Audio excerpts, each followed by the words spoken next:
بسم اللہ الرحمن الرحیم نحمده ونصلي على رسوله الکریم والحمد للہ رب العالمین۔ الحمدللہ آج ہم سنن نسائی کا سبق نمبر 6 شروع کرنے جا رہے ہیں۔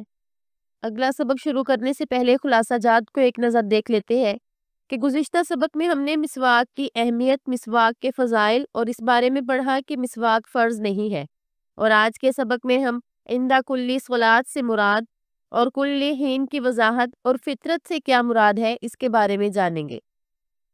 آج ہم کتاب الطہارت کا 7واں باب شروع کرتے ہیں۔ الرخصۃ فی السواک بالعشی للصائم، یعنی روزے دار کو پچھلے پہر مسواک کرنے کی اجازت ہے۔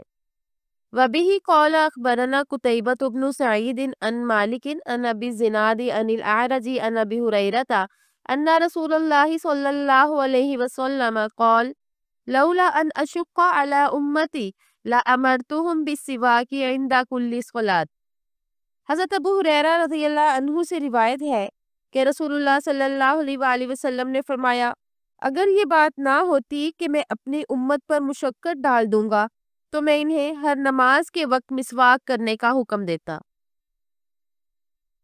سب سے پہلے اس حدیث مبارک کی سند کو مختصر سا دیکھتے ہیں، پھر انشاءاللہ اس کے متن کی طرف بڑھیں گے۔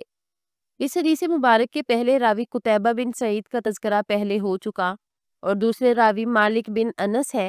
امام شافعی رحمہ اللہ نے ان کے لیے بھی تعریفی کلمات کہے، اور تیسرے راوی ابو الزناد ہے، ان کا نام عبداللہ بن ذکوان ہے۔ حدیث مبارک کے چوتھے راوی اعرج ہے اور یہ بھی ثقہ راوی ہے، اور پانچویں راوی ابو ہریرہ رضی اللہ عنہ ہے، ان کا تذکرہ پہلے ہو چکا۔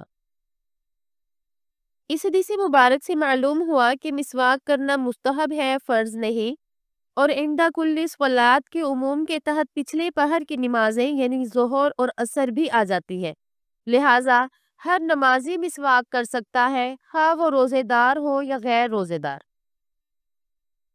مسواک کے بارے میں آپ علیہ السلام کی احادیث مطلق ہیں، یعنی آپ علیہ السلام نے روزے دار یا غیر روزے دار یا زوال سے پہلے یا بعد کی کوئی قید نہیں لگائی، اسی لیے جمہور علماء کا یہی مذہب ہے کہ خواہ روزے دار ہو یا غیر روزے دار، زوال سے پہلے کا وقت ہے روزے دار کے لیے یا زوال کے بعد کا وقت، تو مسواک کرنے میں کوئی حرج نہیں۔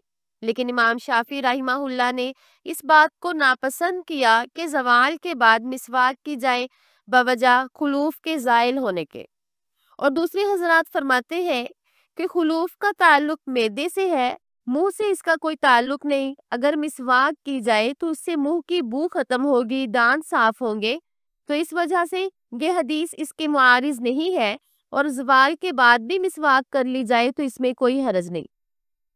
اور کتاب الطہارت کے سبق نمبر 3 میں بھی ہم نے اس مسئلے پر تفصیلی گفتگو کر لی تھی۔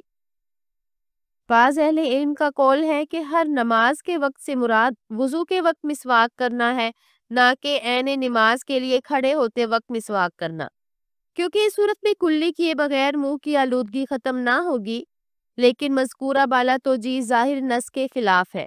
اور دوسری بات یہ کہ جو شخص التزام سے مسواک کرتا ہے اس کا منہ آلودگی سے عموماً صاف ہی رہتا ہے، لہٰذا اس مسئلے میں وارد احادیث کے الفاظ مختلف ہے، بعض میں عند کل صلاۃ اور بعض میں عند کل وضو، اور کچھ کے الفاظ مع الوضوء عند کل صلاۃ ہے۔ اس لیے ان روایات کے ظاہر کے پیش نظر اکثر علماء کا یہی موقف ہے کہ عین نماز کے وقت بھی مسواک کرنا مستحب ہے، اور اس طریقے سے نبی اکرم صلی اللہ علیہ وآلہ وسلم سے منقول دونوں احادیث پر عمل بھی ہو جاتا ہے۔ اب ہم اگلا باب شروع کرتے ہیں۔ السواک فی کل حین، یعنی مسواک ہر وقت کی جا سکتی ہے۔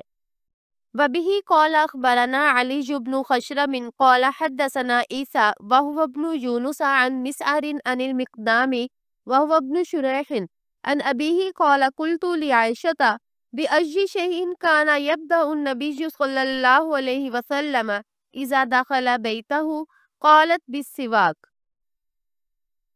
قاضی شریح سے روایت ہے، وہ فرماتے ہیں کہ میں نے حضرت عائشہ رضی اللہ عنہا سے پوچھا کہ نبی اکرم صلی اللہ علیہ وآلہ وسلم جب گھر داخل ہوتے تو سب سے پہلے کیا کرتے، تو انہوں نے فرمایا مسواک کرتے۔ اب ہم حدیث مبارک کے راویوں کو ایک نظر دیکھ لیتے ہیں۔ اس حدیث مبارک کے پہلے راوی علی بن خشرم ہے اور یہ ثقہ راوی ہیں۔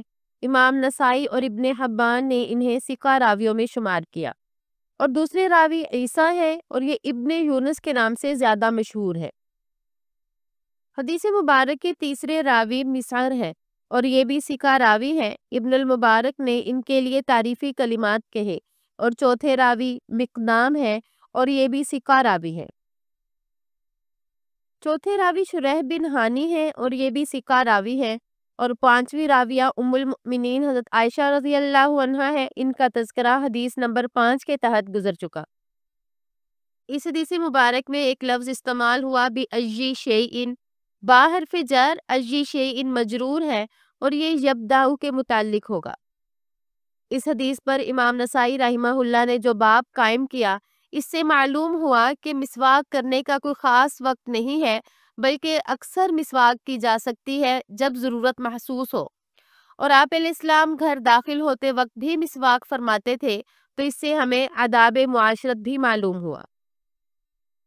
یہ باب پچھلے باب کا تسلسل بھی ہو سکتا ہے، کیونکہ آپ علیہ السلام اکثر روزہ دار ہوتے تھے، لہٰذا روزہ دار ہر وقت مسواک کر سکتا ہے، اور اس میں عرفی استغراق ہے نہ کہ حقیقی، ورنہ بہت سے اوقات عقلاً اور شرعاً مستثنیٰ ہے، مثلا نماز اور قرات کے درمیان، کھانا کھاتے ہوئے، باتیں کرتے ہوئے اور قضائے حاجت وغیرہ کے دوران۔ واللہ اعلم بالصواب۔ اب ہم کتاب الطہارت کا 9واں باب شروع کرتے ہیں۔ ذکر الفطرتی یعنی امور فطرت کا بیان، الاختتان یعنی ختنہ کروانا۔ وبه قال اخبرنا الحارث بن مسکین قراءة علیہ وانا اسمع عن ابن وهب عن یونس عن ابن شہاب عن سعید بن المسیب عن ابی ہریرہ عن رسول اللہ صلی اللہ علیہ وسلم قال الفطرة خمس الاختتان والاستحداد وقص الشارب وتقلیم الاظفار ونتف الابط۔ حضرت ابو ہریرہ رضی اللہ عنہ سے روایت ہے کہ رسول اللہ صلی اللہ علیہ وآلہ وسلم نے فرمایا 5 چیزیں فطری ہیں: ختنہ کرانا، زیر ناف بال مونڈنا، مونچھیں کاٹنا، ناخن تراشنا اور بغلوں کے بال اکھیڑنا۔ اس حدیث مبارک کے پہلے راوی حارث بن مسکین ہے۔ امام نسائی رحمہ اللہ نے ان کے بارے میں فرمایا کہ یہ ثقہ ہے، اور دوسرے راوی عبداللہ بن وہب ہے اور یہ بھی ثقہ راوی ہے۔ حدیث مبارک کے تیسرے راوی یونس بن یزید ہے۔ امام احمد اور اسی طرح ابن معین نے ان کے بارے میں فرمایا کہ یہ ثقہ راوی ہے، اور چوتھے راوی ابن شہاب کا تذکرہ حدیث نمبر 1 کے تحت ہو چکا۔ اس حدیث مبارک کے 5ویں راوی سعید بن مسیب جلیل القدر تابعی ہے، اور چھٹے راوی حضرت ابو ہریرہ رضی اللہ عنہ کا تذکرہ حدیث نمبر 1 کے تحت گزر چکا۔ اس حدیث مبارک میں آپ علیہ السلام نے 5 چیزوں کو فطری قرار دیا۔ تو فطرت کسے کہتے ہیں؟ وہ قدیم طریقہ کار جسے انبیاء کرام نے اختیار کیا تھا، اور تمام شرائع میں اس بارے میں اتفاق پایا جاتا ہے۔ گویا یہ ایک طے شدہ طریقہ ہے جس پر لوگوں کی فطرت قائم ہے۔ فطرت کا لفظ خاصا مفہوم رکھتا ہے، تقریباً ہر اس شے کے لیے استعمال کیا جاتا ہے جو انسان کو بنی بنائی مل گئی ہو، اور اسے انگریزی میں نیچر کہتے ہیں۔ ان امور کو فطرت قرار دینے سے مراد یہ ہے کہ انسان کی فطرت سلیمہ ان چیزوں کا تقاضا کرتی ہے۔ دین اسلام کو بھی اسی لیے فطرت کہا گیا۔ ان امور کو فطری قرار دینے کی یہ بھی وجہ ہے کہ اللہ تعالیٰ نے ابتدا ہی سے ہر نبی اور رسول کو ان امور کا حکم دیا۔ گویا یہ احکام ایسے فطری ہے کہ ان پر انسانوں کی پیدائش ہوئی، تو فطرت کے معنی پیدائش کے بھی ہے۔ ختنہ بھی ان فطری امور میں شامل ہے، کیونکہ زائد چمڑا بھی طہارت سے مانے تھا، اور فطرت سلیمہ طہارت اور پاکیزگی کا تقاضا کرتی ہے۔ الحمدللہ ہمارا آج کا سبق مکمل ہوا۔ امید ہے کہ آپ کو آج کا سبق سمجھ آ گیا ہوگا۔ اب آج کے سبق کے کچھ سوالات دیکھ لیتے ہیں، اور امید ہے کہ آپ ان تمام سوالات کے بہترین انداز میں جواب دیں گے۔ پہلا یہ کہ خلوف سے کیا مراد ہے، اور دوسرا کلی حین کی وضاحت کیجیے، اور تیسرا فطرت سے کیا مراد ہے اس کی وضاحت کیجیے۔ اب اگلے سبق تک کے لیے اجازت چاہوں گی۔ السلام علیکم ورحمۃ اللہ وبرکاتہ۔